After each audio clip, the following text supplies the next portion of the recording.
Cucurella itu menurut gue adalah salah satu pemain yang kayaknya sama kayak Park Ji-sung gitu, punya paru-paru yang 3, dia ada di mana-mana.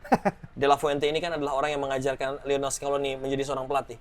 Artinya dia sudah tahu caranya untuk ketika pemain atau anak buahnya punya cara lain, dia akan punya cara lain yang lebih atraktif gitu. Dia akan punya cara lain yang lebih efektif, dan ternyata ketika De La Fuente tahu bahwa Scaloni akan melakukan A, dia pasti akan melakukan B. Kalau Argentina ini mungkin baru mendapatkan lawan yang benar-benar membuat pelatihnya punya ide taktik ya, bukan cuma membakar.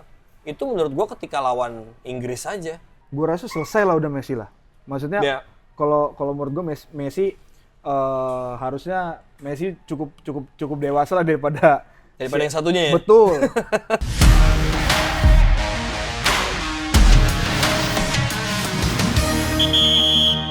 Selamat kepada Spanyol yang sudah resmi menjuarai ajang Piala Dunia 2026, yang dimana final ini dimenangkan atas Spanyol lawan Argentina dini hari tadi ya, dan matchnya berlangsung selama 120 menit, yang dimana pertandingan ini hanya mencatatkan 1 gol yang dicetak oleh Ferran Torres, dan kita akan membahas itu di halftime break kali ini, yang dimana halftime break kali ini masih syuting di flagship store Erspo, FX Sudirman Lantai 6, masih bersama gue Dave Refri, dan kali ini kedatangan sportcaster ada Malik Wildan. Terima kasih. Welcome. Mr. Dave, sehat selalu.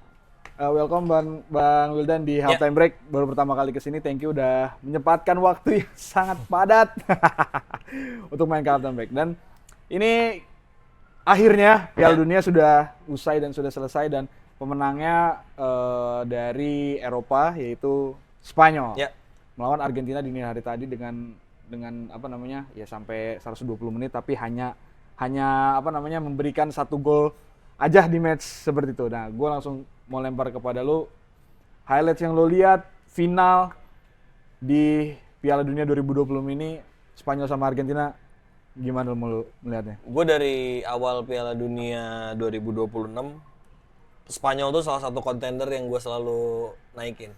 Iya. Benar. Di antara tim-tim lain ya. Mungkin orang banyak yang jagoin Prancis, orang banyak yang jagoin Argentina dengan Messi-nya, Portugal dengan Last Dance Ronaldo dan lain sebagainya gitu, dan bilang Inggris juga. Karena Spanyol ini salah satu tim yang menurut gua sistemik, dan sebuah tim nasional atau apalagi sebuah tim ya, tim yang memang dibentuk dalam 2-3 tahun secara bersamaan, ketika sistemnya tuh udah jadi, itu akan sangat berbahaya gitu. Itu benar-benar jadi salah satu tim yang bakal susah dikalahkan, dan Spanyol udah buktiin itu. Gitu. Sama satu lagi Argentina. Nah, Argentina ini kan sebenarnya menurut gua adalah sistem play melawan experience. Iya, betul. Di partai final kemarin kan, karena Argentina dengan experience-nya sebagai juara bertahan, dan fenomena juara bertahan masuk ke Piala Dunia, masuk ke final Piala Dunia ini kan mulai terjadi di 2 edisi terakhir kan. Prancis dari 18 ke 22, terus Argentina juga 22 ke 26 mereplay lagi di 2022 ke 2026. Artinya laga final kemarin itu ya memang salah satu pertandingan final paling layak di antara opsi yang lain. Mungkin Prancis sebetulnya punya kelayakan, tapi apa yang terjadi di semifinal sudah menunjukkan bahwa Spanyol ternyata jauh lebih layak, klinikal gitu, jauh lebih layak untuk berada di partai final. Inggris dengan situasi mereka sebelum berangkat aja udah banyak perdebatan dan lain sebagainya, pemain-pemain yang nggak dipanggil ya kan. Terus juga pemilihan Thomas Tuchel yang membuat beberapa fans agak sedikit skeptis karena dia orang Jerman dan lain sebagainya, akhirnya membuat dia juga tetap kalah sama Argentina. Ya menurut gue ini memang 2 tim yang paling dijagokan gitu untuk sampai ke final. Tapi sekarang gue mau masuk ke per timnya dulu nih dari Spanyol gitu. Kan Spanyol, menurut lo apa faktor yang membuat Spanyol itu bisa kelihatan bagaimana cara mereka bermain ketika hanya di semifinal dan juga final gitu. Sementara yang kita tahu ini squad nggak jauh berbeda dari di Euro 2024 yang mereka juara juga pada saat itu, terus juga di Nations League yang sampai final juga waktu itu lawan Portugal. Tapi somehow entah kenapa di Piala Dunia kali ini kelihatannya ya makanya kan gue nanya sama lu, faktor apa yang membuat Spanyol baru keluar lah permainan mereka yang begitu, ternyata apa mungkin ini cara bermain baru dari Spanyol juga, dan itu baru ditunjukkan oleh mereka di semifinal. Nah, lu ngeliatnya gimana? Salah satu hal yang membuat gue terkesima sama Luis de la Fuente adalah dia membawa tiki taka ke another level aja. Oh gitu? Iya, karena kan kalau di zamannya Aragones dan Del Bosque ya, tiki taka itu kan terkesan menarik energi lawan untuk ikut ke mereka. Betul. Akhirnya lawan menjadi lebih lebih down, lebih slow permainannya ya kan, karena tiki taka itu kan possession ya. Totally possession, menguasai bola semua, sentuhan 2-1 sentuhan. Tapi sosok pelatih Spanyol saat ini, Luis de la Fuente, ini membawa tiki taka ke another level. Salah satunya adalah dia memanfaatkan bagaimana fullback mereka yang begitu aktif. Cucurella itu menurut gua adalah salah satu pemain yang kayaknya sama kayak Park Ji-sung gitu, punya paru-paru yang 3, dia ada di mana-mana. Terus juga kalau kita berbicara lini tengah mereka, Rodri itu kan pemain yang menurut gua upgraded versionnya Sergio Busquets. Karena mungkin Busquets dengan permainan indahnya kita juga sempat terkesima ya, begitu flamboyan, begitu flawless, tapi Rodri ini menambahkan satu work ethic yang luar biasa, yaitu physical duel. Jadi betul. Ini sebuah upgraded version dari Sergio Busquets, menurut gua menjadi satu visi lain, dan Eric Baena ini juga adalah pemain yang menurut gua membawa satu warna baru ke permainan Spanyol, bahwa di saat lo bisa bermain tiki taka, lo juga bisa bermain dengan physicality yang tinggi gitu. Eric Baena nggak pernah takut buat memotong lawan. Eric Baena nggak pernah takut buat melakukan penetrasi ke dalam gitu. Dan itu sebenarnya sudah dilakukan sama skuad De La Fuente ini dari Olimpiade 2020. Jadi ini sebenarnya bukan hal yang ini bukan hal yang instan dan dibentuk sama De La Fuente dalam Euro 2024. Itulah mengapa gue bilang bahwa De La Fuente ini membawa tiki taka ke upgraded versionnya gitu. Lo bisa bermain dengan menguasai tempo lawan, tapi di satu sisi lo juga bisa menerkam lebih cepat gitu. Dan menurut gue kenapa Spanyol baru mengeluarkan itu di laga menghadapi Prancis ya. Orang mungkin banyak yang setuju juga, banyak yang baru mengeluarkan itu di laga menghadapi Prancis. Ya feeling gue mereka juga beradaptasi dengan lawannya. Gitu. Mereka pasti akan mencoba mencari lawan yang pas untuk mengeluarkan strategi itu, dan De La Fuente ya sesuai sih. Mungkin ketika lawan Cape Verde mereka agak shock ya bahwa menghadapi tim yang benar-benar begitu low block, benar-benar mengandalkan sebuah defensif yang luar biasa, dan Spanyol mengalami sedikit kebuntuan untuk membobol Fozi-nya. Tapi di laga melawan Arab Saudi menurut gua sebenarnya itu sudah terbukti gitu kalau orang nonton ya, dengan Cucurella yang bisa naik ke depan, terus juga Oyarzabal yang bermain lebih fluent dan mobile di depan. Jadi sebetulnya dari fase grup pun mereka sudah menunjukkan, tapi intensinya mungkin yang dibedakan oleh Luis de la Fuente. Tapi lawan Portugal kan sempat alot juga tuh. Ya. Itu mungkin karena Portugalnya juga bermain begitu hati-hati ya, dan lebih ke bagaimana Martinez pelatihnya juga nggak tahu bagaimana merespon lini tengahnya Spanyol. Karena mengganti Vitinha dalam beberapa pertandingan terakhir di babak kedua, yaitu sebuah tanda tanya besar kan bagi Portugal. Nah di sini tuh di halftime beberapa episode lalu yang menjadi obrolan di Spanyol itu Oyarzabal. Ini kan gue melihat Oyarzabal tuh hanya cuman pelengkap untuk di lini depan doang kan. Karena dulu kan ya walaupun ya mungkin setelah Diego Costa nggak ya siapa gitu striker yang moncer di di timnas Spanyol gitu kan, selain nama Alvaro Morata. Dan juga di turnamen-turnamen sebelumnya pun Oyarzabal kan mungkin menjadi pilihan yang nomor 2 gitu. Sementara di sini pilihan ada 2, Oyarzabal dan juga Ferran Torres. Dan ternyata yang berhasil untuk bisa menciptakan ya gol lah untuk Spanyol, mungkin gol kemenangan, gol-gol krusial dari Spanyol juga itu Oyarzabal. Sementara Ferran Torres nih dia baru selama turnamen ini berlangsung mungkin ya kalian hitung sendiri deh berapa peluang yang udah dibikin oleh Ferran Torres, tapi di match final dia justru yang menjadi bintang yang mencetak gol penentu kemenangan untuk Spanyol, gol penentu juara loh untuk Spanyol. Nah, lo melihat lini depan Spanyol nih antara Oyarzabal yang di sini akhirnya top chair dan juga Ferran Torres, dan ternyata butuh sekian match dan sekian banyak peluang akhirnya menciptakan gol di final. Lihatnya gimana lini depan Spanyol dari pemain ini? Bahkan kalau tadi lo bilang Dev, Spanyol punya striker tajam Diego Costa, Alvaro Morata. Bahkan menurut gue mereka sudah sangat merindukan itu sejak era David Villa. Karena setelah Villa menurut gue strikernya nggak setajam itu kan. Malah setelah Villa udah... Setelah Villa menurut gue udah selesai. Selesai? Okay. Selesai. Apa prestasi terbesar ketika Spanyol punya Diego Costa? Mereka stop di 2014, ya kan, gagal lolos fase grup. Di 2018 mereka kalah adu penalti lawan Rusia. Di 2022 mereka kesusahan buat lawan Costa Rica dan Jepang bahkan. Ya. Artinya menurut gue bahkan setelah eranya David Villa, Spanyol begitu kesulitan. Tapi itu terjadi karena bahkan ada beberapa polemik ya di Federasi Sepak Bola Spanyol. Kalau lo ingat 2018 gimana cara Lopetegui masuk ke tim nasional Spanyol kan, itu juga menandakan bahwa sebetulnya ada sedikit turbulensi lah dari Federasi Sepak Bola Spanyolnya sendiri yang akhirnya membuat mereka menemukan sosok pelatih yang pas ketika mereka mencoba bongkar pasang, masukkan Lopetegui, terus sempat juga beberapa nama lain gitu kan. Luis Enrique juga sempat kan di 2020, tapi ternyata etalase terbaik yang ditemukan sama Federasi Sepak Bola Spanyol adalah mengangkat pelatih U23 ke pelatih tim nasional senior, yaitu Luis de la Fuente, yang mana mereka percaya bahwa orang ini akan membawa satu peta biru lah ya, satu roadmap baru, roadmap permainan ya. Roadmap permainan yang akan dia bawa gayanya dari pemain-pemain yang sudah dia temukan dari level U23, dan itu yang akhirnya dilakukan sama si Luis de la Fuente sendiri gitu menurut gua. Jadi kenapa sosok-sosok kayak Oyarzabal ini bisa muncul secara kalau gue bilang secara signifikan lah di situasi di mana dia juga bukan top team player kan, dia nggak bermain di klub besar gitu. Beda sama dulu Spanyol punya David Villa yang main di Barcelona, Fernando Torres yang main di Liverpool kayak gitu kan. Di Chelsea juga. Di Chelsea juga. Iya.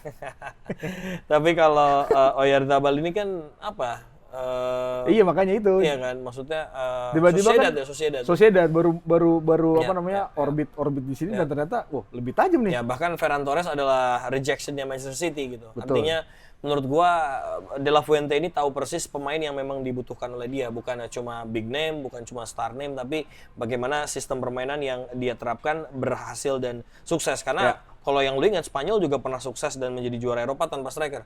Di 2012 Spanyol berangkat ke Euro tanpa satupun pemain depan loh, karena David Villa cedera, cuma Fernando Torres saat itu yang available buat dibawa. Alvaro Morata bahkan waktu itu belum jadi top player lah. Iya. Gitu. Dan pakai Fabregas jadi false nine juga ya waktu itu ya. Gitu. Dan ini mungkin untuk menyambung ke Argentinanya, Lamine Yamal ini satu pembahasan yang cukup besar juga lah untuk Spanyol, bagaimana ya baik lagi sih kalau gue nggak expect Lamine Yamal mungkin baru cetak 1 gol ya di Piala Dunia kali ini gitu. Mungkin apakah perannya dia yang diberikan La Fuente juga oleh kepada Lamine Yamal, terus juga ya mungkin karena patokan Spanyol nih sebenarnya kalau gue lihat dari Euro kemarin sih, jadi ketika di compare ke Euro kok seperti ini gitu loh. Dan melihat Lamine Yamal di sini, dia umur 19 tahun sama seperti Mbappe ya di 2018 udah juara Piala Dunia. Dan menurut lo melihat Lamine Yamal plus Spanyol menuju ke 2030 akan mengulangi cerita yang sama seperti 2008 sampai 2012 nggak menurut lo? Salah satu hal yang membuat gua menantikan itu juga sebetulnya. Karena kan di 2030 juga tuan rumah juga nih Spanyol. Betul, itu salah satu hal yang akan sangat menarik lah buat kita tunggu gitu, karena Spanyol pernah membuat sepak bola begitu membosankan ya, quote-unquote, karena juaranya dia terus. 2008 mereka juara, 2010 mereka juara, 2012 mereka juara, dan di level klub cuma ada Barcelona yang jadi juara Champions League dari 2009 sampai 2011, cuma di skip sama Inter Milan ya. Dan Chelsea. Chelsea di 2012 gitu. Jadi cuma ada 2 klub, artinya Chelsea terus ya. Harus dong. Jadi artinya menurut gua situasi yang dihadapi sama De La Fuente sekarang adalah bagaimana dia akan mencoba membuat tim ini begitu compact dari beberapa level etalase usia. Mungkin pemain seperti Oyarzabal yang di questioning dalam beberapa tahun terakhir, tinggal dia cari siapa suksesornya. Mungkin Ferran sejauh ini yang paling dekat buat masuk ke jajaran elit, tapi lihat pemain-pemain yang usianya masih di bawah 20. Ada Pau Kubarsi di sana. Ada Lamine Yamal. Ini kan sebuah generational yang mungkin coba dibuat oleh De La Fuente yang dulu tidak dilakukan oleh Del Bosque ketika dia sudah mendapatkan racikan terbaik dari Aragones di 2006. Karena pemain yang tampil di 2010 itu semuanya prime dan begitu monster ya dari semua posisi gitu. Nggak ada pemain yang teenager seperti Lamine Yamal yang mungkin mengalami turbulence emosi, atau Pau Cubarsí. Lihat back four-nya Spanyol ketika tampil di Johannesburg 2010, menurut gua sampai sekarang mungkin belum ada yang bisa mengalahkan lah betapa dominance-nya Spanyol di 2010 saat itu. Tapi De La Fuente datang dengan bagaimana dia punya prospek panjang ke masa di mana nanti Spanyol akan tampil di Euro 2028, lagi tampil di 2030, dan ada satu etalase yang lu skip sebetulnya. Kalau lu tahu, Olimpiade 2024. Spanyol melakukan comeback menghadapi Prancis di Paris. Pelatihnya memang bukan De La Fuente, tapi kerangka timnya ada Alex Baena. Lalu juga ada Baena dari situ ya. Pau Cubarsí, betul. Jadi sebetulnya tim ini sudah memang dirancang begitu kompak dan membuat Spanyol siap untuk melakukan dominasi baru dengan cara permainan yang jauh lebih atraktif menurut gua. Oke, itu mungkin dari Spanyol ya, kita tunggulah. Siapa tahu nanti akan ada kejutan-kejutan lainnya dari Spanyol. Dan sekarang gua mau pindah ke lawannya Argentina. Yes.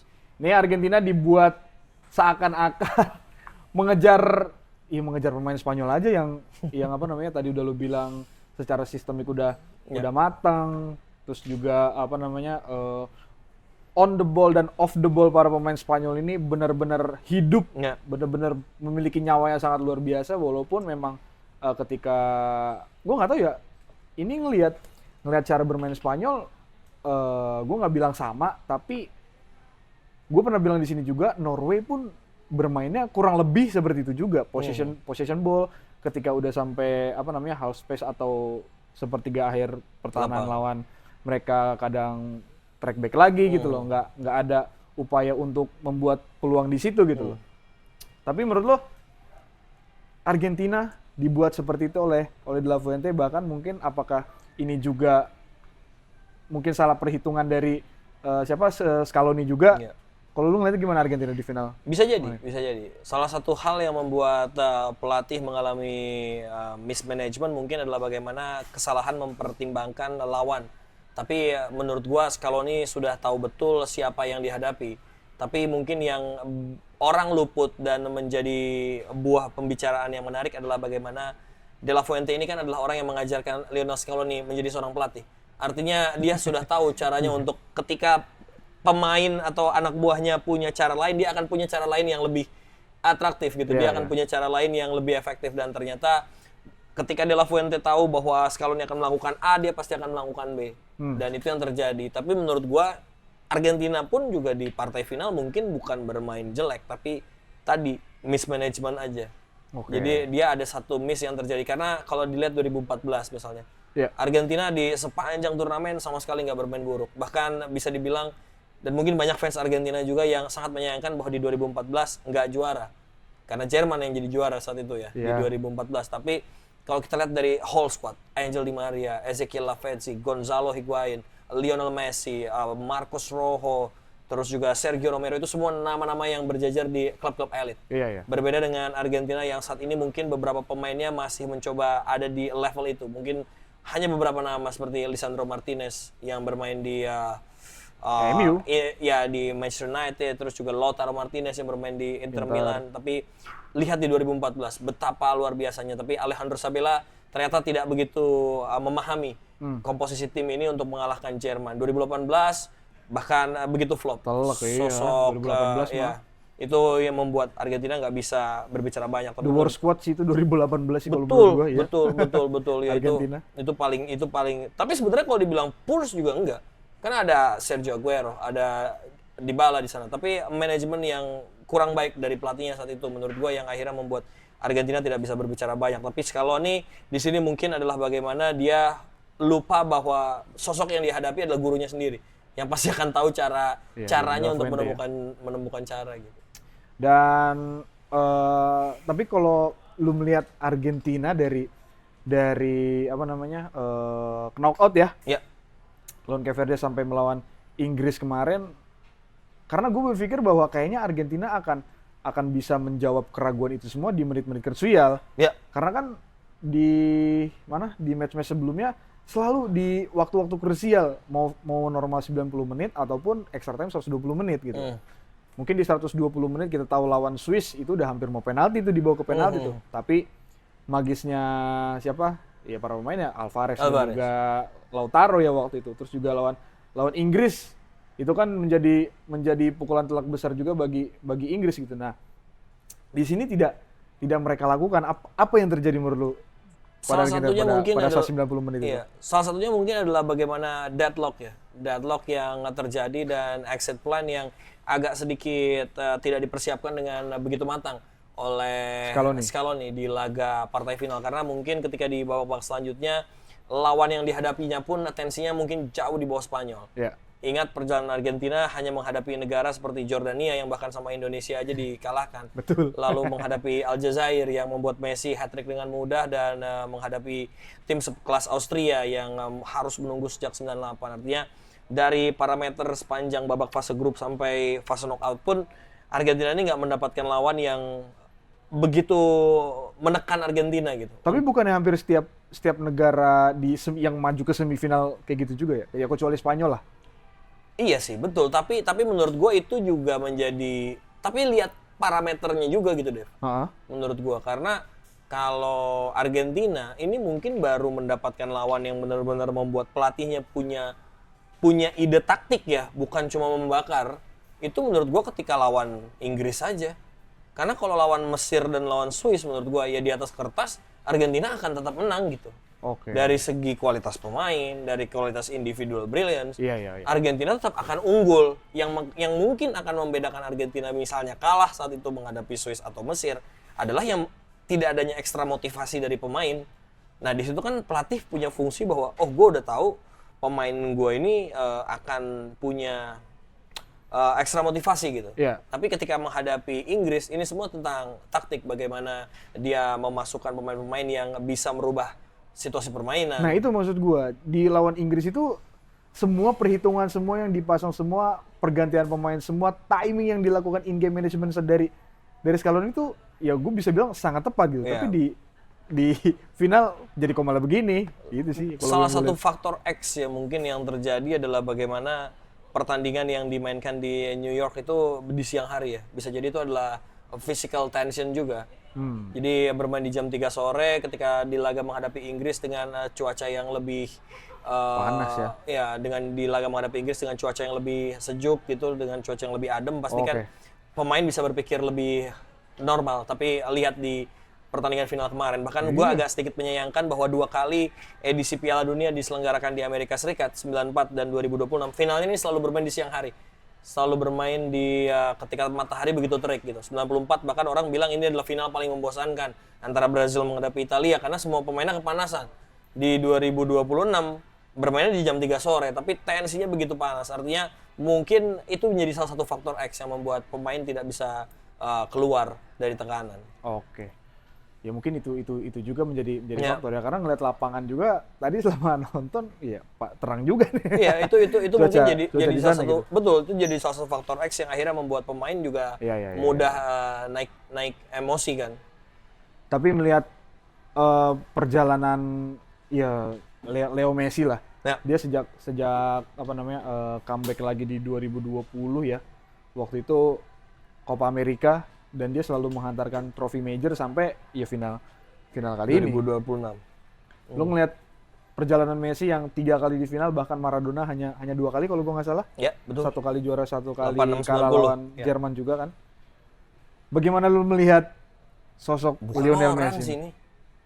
Bukan orang, beneran. Itu siapa dong? Ya alien, beneran alien. Kita beruntung lah, benar-benar beruntung lah sebuah generasi yang benar-benar ngelihat sosok Lionel Messi ya. Yeah. Karena ya kenapa gue bilang bukan orang, karena benar-benar satu spesies berbeda dari banyak pesepak bola lain. Dengan cerita masa lalunya yang sampai harus disuntik steroid agar punya physicality yang lebih kecil banget dulu ya. Yang bisa lebih fight gitu, terus juga bagaimana Messi menghabiskan karir panjang di tengah begitu tebalnya skuad Barcelona saat itu. Dia harus melawan Ronaldinho, dia harus melawan pemain-pemain yang secara kualitas mungkin saat itu ada di atas dia, Samuel Eto'o gitu. Tapi akhirnya Messi menemukan caranya sendiri dan dia bisa punya style of play yang akhirnya bisa panjang. Longevity lebih dari 20 tahun menurut gua itu bukan hal yang masuk akal. Itu hal yang benar-benar cuma bisa dilakukan sama orang yang bahkan nggak cuma punya kerja keras, Dev, tapi ya memang diberkahi sesuatu gitu. That's why gue nggak pernah punya paradigma perbedaan antara Ronaldo dan Messi, karena ya dua pemain ini memang dua pemain yang ada di luar batas manusia aja. Karena punya gift yang begitu luar biasa, dan Messi sudah melakukan itu selama 20 tahun, ada di level elite. Banyaklah orang yang memperdebatkan, tapi kan Messi akhirnya pindah ke Major League Soccer. Ya so what gitu, maksud gue ya itu tidak akan menurunkan kualitas Messi anyway dengan bakatnya dia yang begitu tinggi gitu menurut gue. Jadi memang kalau pertanyaan itu ya gue cuma bisa jawab ya ini bukan orang. Itu aja. Ya benar, setuju gue juga. Bukan orang. Dan ini kan tadi ngebahas sudah Argentina dengan Messi-nya ya. Tapi mungkin memang Argentina tuh salah satu tim yang memang terkenal dengan provokasi mereka yang cukup yang cukup tinggi dan cukup ya mungkin bisa gue bilang keras lah. Tapi kalau melihat ini sekalian membahas nyambung ke kontroversi yang akan kita bahas juga, lu melihat Argentina kan banyak di statement tentang Argentina yang entah mungkin dibantu lah atau apalah semua segala macam, sampai pada akhirnya di match final tadi after fluid 120 menit itu berkumandang, Otamendi, Molina, bahkan Leandro Paredes gitu, itu melakukan sebuah hal yang mungkin ya sebenarnya kalau untuk pemain sepak kayaknya nggak perlu dilakukan. Tapi mereka melakukan itu. Kalau lu ngeliatnya gimana terkait kontroversi itu sama kelakuan pemain-pemain Argentina ini? Ya menurut gue ini tipikal aja ya, sebuah gini. Argentina ini kan bangsa sepak bola yang berjalan sangat panjang gitu. Bahkan mereka harus nunggu puluhan tahun buat mendapatkan gelar yang sama dengan Brazil. Ketika Brazil berhasil mendapatkan di tahun 58, Argentina baru dapat di tahun 78. Artinya sangat panjang penantian mereka buat dapat gelar juara dunia, dan memang karakter provokatifnya Argentina ini kan sudah terlihat dari beberapa edisi-edisi sebelumnya. Ingat 98 ya, ketika sebetulnya yang di-tackle adalah David Beckham, tapi dengan Beckham yang mungkin sedikit saja melakukan aksi. Kalau di Perancis 98 waktu itu ada VAR, mungkin akan berbeda hasilnya. Apakah Beckham akan ditetapkan kartu merah atau mungkin Simeone justru yang akan keluar dari lapangan. Artinya memang ini ya tipikal aja yang dilakukan. Bahkan kalau lo ingat ketika konferensi pers, almarhum Diego Maradona mengatakan Thomas Muller adalah ball boy, yang akhirnya dibuktikan sama Muller di lapangan dengan akhirnya Muller mencetak gol dan menghancurkan Argentina 4-0. Artinya menurut gua ini memang tipikal karakter. Di babak, nggak usah di babak final deh, semifinal pemain-pemain mengibarkan bendera Malvinas. Ini kan sebuah statement yang menguak kembali luka masa lalu sebetulnya. Perang ya itu. Perang di tahun 86 ketika Argentina gol dengan, ya gue sih selalu bilang ini adalah sebuah misleading ya. Karena God's hands, bukan. Tuhan tidak pernah berbuat salah. Itu adalah sebuah misleading yang akhirnya dibenarkan juga di pertandingan saat itu. Itu menyimpan dendam dan luka yang sangat besar bagi masyarakat Inggris. Betul, bagi masyarakat Inggris. Karena di saat itu mereka memenangkan Pulau Falkland. Jadi orang Inggris bilangnya Falkland, orang Argentina bilangnya Malvinas. Tapi akhirnya di Treaty PBB itu resmi dinamakan Falkland. Falkland. Dinamakan Falkland karena memang itu yang merawat Inggris. Jadi secara menyeluruh memang ini adalah bangsa yang begitu menggebu-gebu dan sangat proaktif. Tapi hal-hal yang terjadi di luar sepak bola itulah yang akan selalu menjadi perbincangan. Karena mungkin kondisinya pemain-pemain itu ada di last dance mereka. Otamendi sudah 30 tahun, Paredes sudah 30 tahun gitu. Artinya mungkin ini adalah momentum besar juga bagi mereka untuk menciptakan sejarah. Karena belum ada tim yang back-to-back juara lagi setelah Brazil gitu. Jadi menurut gue ini tentang mentalitas orang Argentinanya aja sih. Oke, berarti kalau menyimpulkan match final Spanyol melawan Argentina cukup layak berarti Argentina. Banget. Kalah. Ini kalau kalah ya bahkan nggak usah by statistik ya. Jangan ngomongin statistik. Kacau Argentina. Bahkan nggak usah ngomongin statistik ya. Kalau kita ngomongin sebelum pertandingan dan bagaimana cara kedua tim ini masuk ke babak final aja, ini sebenarnya sudah menjadi implikasi yang begitu positif bagi Spanyol. Oke, Argentina memang mengalahkan Inggris, tapi bagaimana cara mereka mengalahkannya? Itu adalah sebuah blunder sendiri yang dilakukan oleh Thomas Tuchel dengan buru-buru melakukan pergantian pemain-pemain bertahan. Artinya berbeda dengan Spanyol yang bisa mengalahkan tim superpower seperti Prancis gitu. Artinya cara kedua tim masuk final pun sudah jadi bold statement sendiri menurut. Oke lah, berarti itulah. Gue rasa cukup lah untuk membahas match final Spanyol. Dan satu lagi deh sebenarnya, yang akan menarik adalah apa yang akan dilakukan oleh Scaloni 4 tahun mendatang. Dengan pemain-pemain yang tadi sudah mungkin akan last dance, dan kita nggak tahu apakah Messi akan tetap dengan stamina primanya di 2030. Karena kalau enggak sih, gue kenapa nggak mau ngebahas itu, karena gue rasa selesai lah udah Messi lah. Maksudnya kalau menurut gue Messi harusnya Messi cukup dewasa lah daripada yang satunya ya? Betul. Karena yang satunya PSSI Portugal menunjuk pelatih yang dimana pelatih itu ngelatih beliau yang di klubnya yang bakal juara juga gitu. Betul. Gue setuju itu. Jadi gue rasa sepertinya beberapa pemain yang udah senior di Argentina gue rasa akan retire. Dan justru gue pengen ngebahas Argentina mungkin nanti di lain waktu aja gitu, di kedepannya kalau memang misalnya ini semua terjadi. Tapi kalau nggak terjadi ya udah ceritanya akan berlanjut lagi mau nggak mau kan gitu. Gitu sih kalau untuk Argentina gitu. Dan sebenarnya gue pengen nyenggol tim Anda sih, karena cukup banyak perubahan yang di sini pun belum dibahas nih. Apa tuh? Ya berpindahnya aparel timnas sama Jurgen Klopp lah. Ini kan Jurgen Klopp, terus juga Zinedine Zidane. Kemungkinan mungkin soon on later ya Pep Guardiola akan menyusul ke internasional pelatih internasional gitu loh. Yang menarik kan sebetulnya kalau international football ini kan bagaimana federasi bisa ngasih apa yang lebih dari klub. Karena kan mereka nggak week in week out. Artinya secara bayaran, secara bagaimana kompensasi hidup ini dipenuhi secara masif. Itu yang dibutuhkan oleh federasi sebetulnya untuk approach pelatih besar. Yang gua tanda tanya adalah apakah federasi Portugal memang senggak punya duit itu buat meng-approach pelatih-pelatih yang punya kualitas tinggi. Mungkin yang terakhir yang kita kenal punya kualitas begitu luar biasa ya Fernando Santos di 2016. Dengan itu pun levelnya segitu gitu. Udah iya. Artinya mungkin mereka agak sulit untuk approach nama besar seperti Jose Mourinho. Tapi kalau lu punya cerita unik tentang Portugal adalah bagaimana mereka ini agak sedikit terlambat untuk approach situasi Mourinho dan Ruben Amorim. Ketika Amorim dipecat oleh Man United, mereka justru fokus mencari Roberto Martinez. Instead of mengejar Amorim untuk mungkin menangani Portugal dengan nama besar Ruben Amorim yang sukses dengan Sporting Lisbon dan berlatih Manchester United, menurut gua itu jauh lebih masuk akal dan bisa memendam ego sebesar Cristiano Ronaldo gitu. Karena Amorim pun pernah akan lebih mungkin dong dibandingkan Roberto Martinez yang cuma ngelatih Wigan. Oke, kalau perbandingan itu iya sih. Iya. Ruben Amorim sudah membuktikannya dengan bisa membuat Manchester United setidaknya berbicara banyak juga di Premier League di 2 tahun terakhir dia, yang membuat gua agak kecewa, bahkan dia buru-buru dipecat ya. Terlepas dari sekarang Carrick juga jadi bagus, tapi menurut gua dengan ego besar yang dimiliki oleh Ronaldo, dia butuh pendem yang juga namanya bisa disandingkan dengan dia. Dan Amorim bermain bersama Ronaldo di 2014.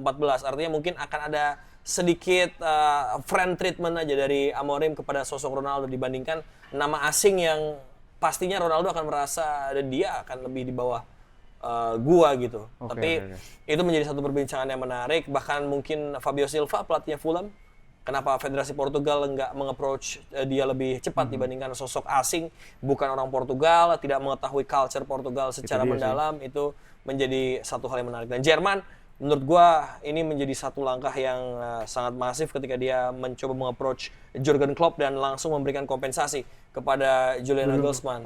Karena harganya sama ternyata. Jadi lebih baik diberikan kompensasi secepatnya dan langsung mencoba mengontak Jurgen Klopp.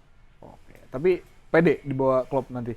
Harusnya jauh lebih baik. Dengan talent pool Jerman mungkin yang belum gue sih nggak tahu belum kelihatan lah.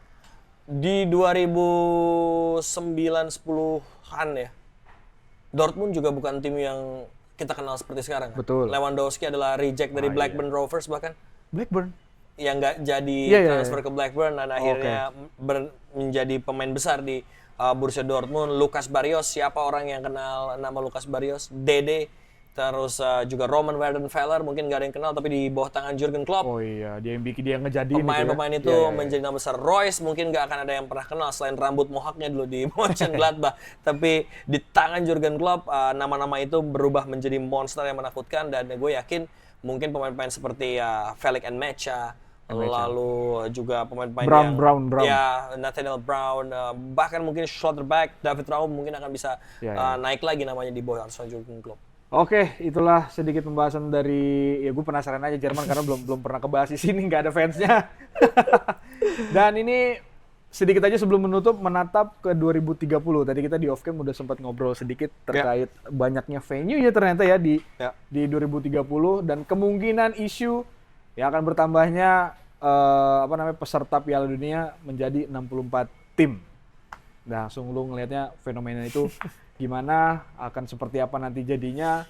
Beberapa match hanya di beberapa negara, langsung pindah lagi ke Eropa, ujung-ujung ke Eropa lagi nih. Sebenarnya kalau Portugal, Spanyol, dan Maroko tok ya, gue agree. Karena ini secara geografis, jadi mungkin teman-teman kita lurus sedikit di sini deh. Iya. Meskipun benuanya dua, berbeda, tapi negara deketan. Deket.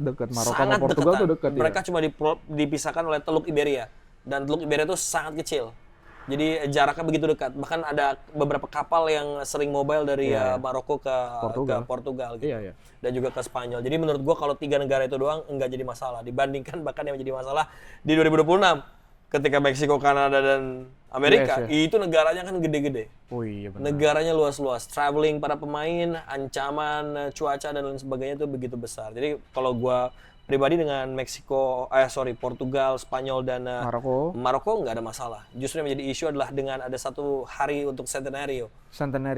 Ini spesial 100 tahun. 100 tahun ya? 100 tahun. Ini menurut gue jadi tanda tanya kenapa harus ada Centenario di negara yang memang tidak dibidding langsung untuk menjadi tuan rumah. Artinya apa agenda ini? Gitu. Apakah memang agenda ini pure seremonial? Karena artinya kalau Centenario di 3 negara, semua negara akan bermain di situ. Untuk match day pertama. Kita nggak tahu apakah semua negara atau cuma negara yang ada di grupnya Argentina, Uruguay, dan Paraguay. Kita nggak tahu. Karena ini benar-benar membuat cost pasti akan lebih bertambah. Iya, pasti. Lalu juga keselamatan pemain mungkin akan menambah ancaman juga cedera, keletihan sih, kebugaran nanti yang betul, dan juga ancaman-ancaman faktor X lain di Amerika Latin. Jadi menurut gue itu tanda tanya besar kenapa harus ada Centenario. Kalau memang FIFA ingin merayakan ini secara 100 tahun, ya kenapa nggak di 3 negara yang Latin itu aja. Ya. Tapi kan yang kita tahu bahwa FIFA punya universality untuk proses tuan rumah. Itulah yang membuat Afrika Selatan tiba-tiba muncul di 2010 out of nowhere. Padahal harusnya mungkin bisa Inggris di tahun itu secara kesiapan, tapi akhirnya Afrika Selatan karena FIFA menginginkan adanya universality dalam proses pemilihan tuan rumah, dan itu yang sampai saat ini banyak orang mempertanyakan. Itulah yang terjadi di Qatar. Akhirnya terjadi isu kemanusiaan karena stadion buru-buru harus diselesaikan. Jadi itu aja yang jadi isu besar sih buat gue. Ya perlu, gue juga patut untuk menunggu nanti kelanjutannya seperti apa sih, walaupun masih 4 tahun, tapi isunya udah digoreng dari sekarang soalnya gitu kan. Jadi tinggal nunggu perkembangannya nanti akan seperti apa. Cuman yang jelas 64 tim ya. Kalau 64 tim, ya gue harap Indonesia lah bisa masuk lah ke sana lah. Walaupun dengan 64 ya mungkin akan menjadi, entah nanti ada yang bilang entah kompetitifnya menurun lah atau gengsinya menurun lah atau apa segala. Tapi menurut lu menurun? Ya kalau misalkan dilihat dari 2026 aja sebenarnya semua ya rata, semua kualitas menurun ya. Mungkin hanya praktis Prancis lah yang memiliki pengecualian dengan kualitas individu yang mereka miliki ternyata benar-benar sebagus itu. Dan lo tahu nggak satu hal, ketika misalnya nanti beneran 64 FIFA 64, ada satu narasi yang menurut gue udah nggak akan spesial lagi di sepak bola. Apa tuh? Lolos dari fase grup. Itu udah bukan hal yang istimewa artinya. Oh iya. Bagi negara-negara besar seperti Belanda, Prancis, Brazil, Argentina, Jerman, dan raksasa-raksasa dunia, lolos dari fase grup itu it's not an important thing. Tapi mungkin kalau misalnya Indonesia lolos atau Curaçao lagi lolos gitu, terus tiba-tiba bisa lolos fase grup, ya itu mungkin akan jadi narasi-narasi yang lebih masuk akal. Tapi competitiveness seperti yang Dev bilang menurut gue itu akan iya menurun parah. Ya selain itu kan kita menunggu bagaimana talent pool ya pastinya ya dari berbagai macam negara-negara ya, terutama negara-negara besar lah, dan juga negara-negara kejutan yang mungkin nanti akan berpartisipasi lagi.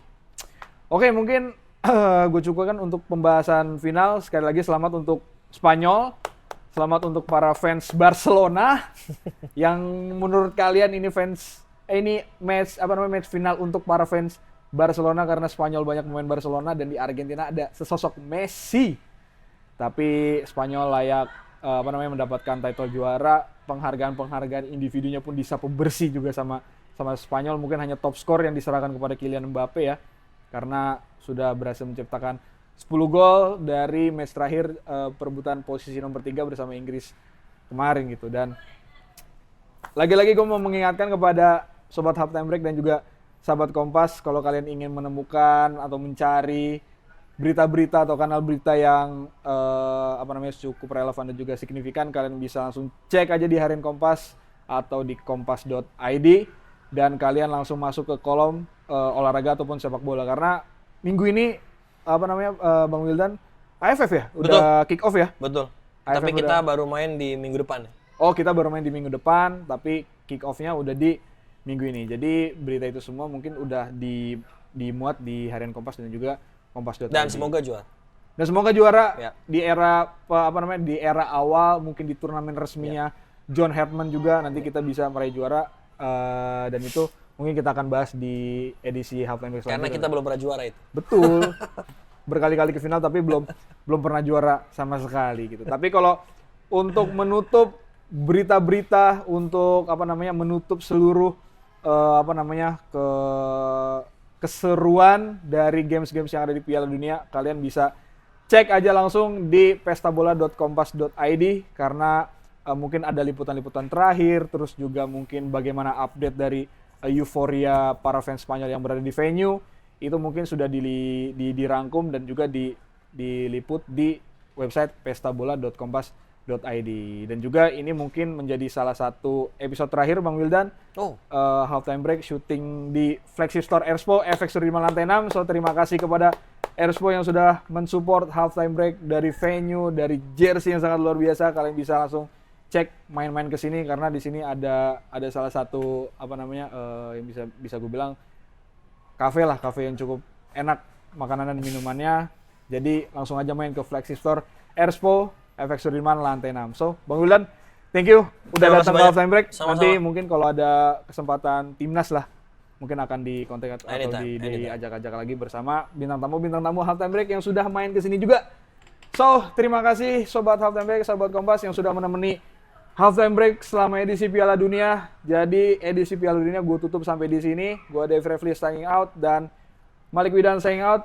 Sampai jumpa di edisi Halftime Break selanjutnya. Bye bye guys. Thank you.